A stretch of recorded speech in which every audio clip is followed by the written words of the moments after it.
BNP নেতা ইশরাক হোসেনের শপথ পড়ানোর প্রশ্নে হাইকোর্টের রিটের শুনানি হচ্ছে আজ, এবং এটিকে ঘিরেই কিন্তু আইন শৃঙ্খলা রক্ষাকারী বাহিনী শক্ত অবস্থানে রয়েছে হাইকোর্ট এলাকা জুড়ে।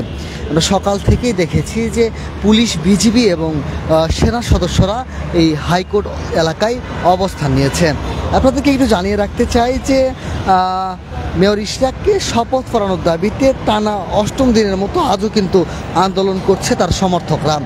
গতকাল যেমনটি আমরা দেখেছি যে হাইকোর্টের রিট আদেশ দেওয়ার কথা ছিল, কিন্তু সেটি পেছানো হয়েছে।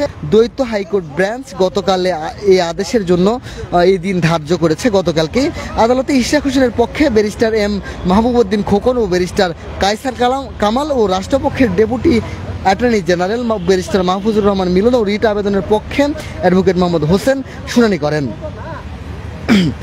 নির্বাচনী ট্রাইব্যুনালের রায়ের পরিপ্রেক্ষিতে ইশরাককে মেয়র ঘোষণা করে গত ২৭ এপ্রিল গেজেট জারি করেছে নির্বাচন কমিশন। গেজেট জারির পর ইশরাক যেন শপথ নেওয়া না হয় এজন্য গত ১৪ মে হাইকোর্টে রিট করেন ঢাকা দক্ষিণ সিটি কর্পোরেশনের বাসিন্দা ও সুপ্রিম কোর্টের আইনজীবী advocate Mohammad Mamunur Rashid.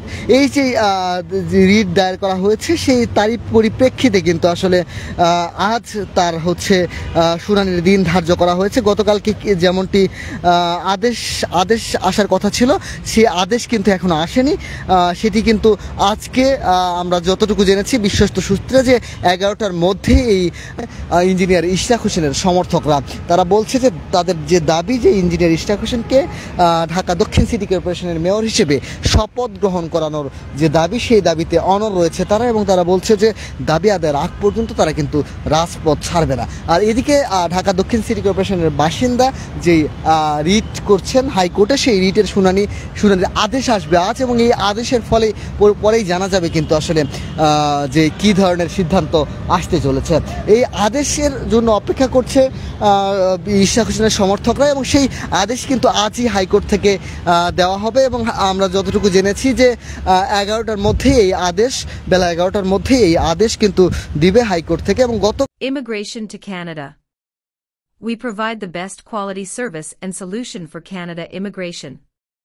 Please visit our website and contact for details.